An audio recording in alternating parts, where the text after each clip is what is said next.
Hello guys, আসসালামু আলাইকুম। আপনারা সবাই কেমন আছেন? আলহামদুলিল্লাহ আমরা অনেক ভালো আছি। তো আমি আজকে রান্না করব হচ্ছে আলু দিয়ে পেঁয়াজের কলি ভাজি। তো দেখেন কীভাবে আমি আলু দিয়ে পেঁয়াজের কলি ভাজি রান্না করি।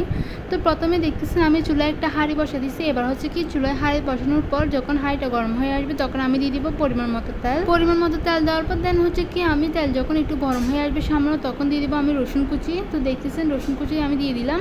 এবার রসুন কুচি দেওয়ার পর হচ্ছে আমি কিছু রসুনগুলো ভালো করে নেড়েছি, ভালোভাবে কিছুক্ষণ সময় ধরে একটু ভেজে নিচ্ছি। তো কিছুক্ষণ সময় ধরে রসুনগুলো ভেজে নিচ্ছি। রসুনগুলো যাতে একটু হালকা ব্রাউন কালার হয়ে আসে সেজন্য তারপর দিয়ে দিচ্ছি হচ্ছে পেঁয়াজের কুচি। তো পেঁয়াজগুলো আমি আগে থেকে কেটে দিয়ে ভালো পরিষ্কার করে নিচ্ছি। এবার আমি সবগুলো পেঁয়াজ আমি দিয়ে দিচ্ছি। সবগুলো পেঁয়াজ দেওয়ার পর দেন আমি একদম ভালো করে নেড়েছি, ভালোভাবে কিছুক্ষণ সময়ের জন্য ভেজে নিচ্ছি। তো চুলার আঁচটা মূলত আমি বড় করে রাখছি যাতে এগুলো ভালোভাবে ভাজা হয়ে আসে। তারপর দিয়ে দিব 3টে শুকনো মরিচ। এবার শুকনো মরিচ দেওয়ার পর দেন হচ্ছে আমি আরেকটু ভালো করে নেড়ে ছেড়ে নিলাম। আপনারা কিন্তু অবশ্যই কমেন্ট করে জানাবেন যে আপনাদের কার কার এরকম আলু দিয়ে পেঁয়াজের কলি ভাজি খেতে পছন্দ। তো দেখতে দেখতে আমার পেঁয়াজ রসুনগুলো ভালো ভাজা হয়ে আসছে। তো পেঁয়াজ রসুনগুলো যখন ভালো ভাজা হয়ে আসবে তখন আমি দিয়ে দেবো স্বাদ মতো 1 টেবিল চামচ লবণ। এক টেবিল চামচ লবণ দেওয়ার পর তারপর দিয়ে দেবো হচ্ছে কি আমি 1/2 টেবিল চামচ ধনিয়ার গুঁড়ো। তারপর দিয়ে দেবো 1/2 টেবিল চামচ জিরার গুঁড়া। তারপর দিয়ে দেবো 1/2 টেবিল চামচ হলুদের গুঁড়ো। তো সবগুলো মশলা আমার মূলত দেওয়া শেষ। এবার সবগুলো মশলা দেওয়ার পর দেন হচ্ছে আমি পেঁয়াজের সাথে ভালো করে নেড়ে চেড়ে ভালোভাবে মিশ্রণ করে নিচ্ছি।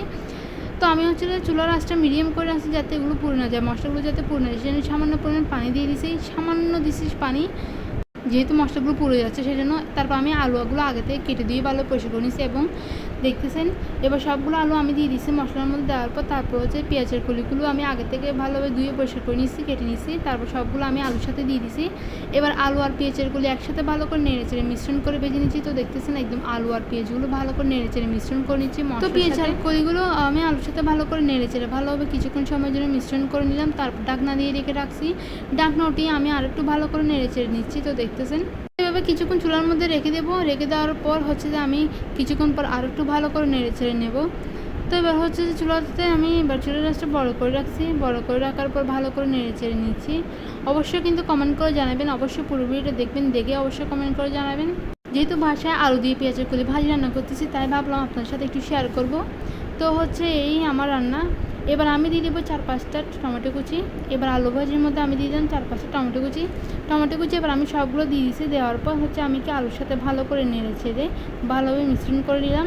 তো এভাবে ভালো করে নেড়ে চেড়ে নেওয়ার পর আরও কিছুক্ষণ সময় ধরে আমি ভালোভাবে চুলার মধ্যে রেখে দেবো।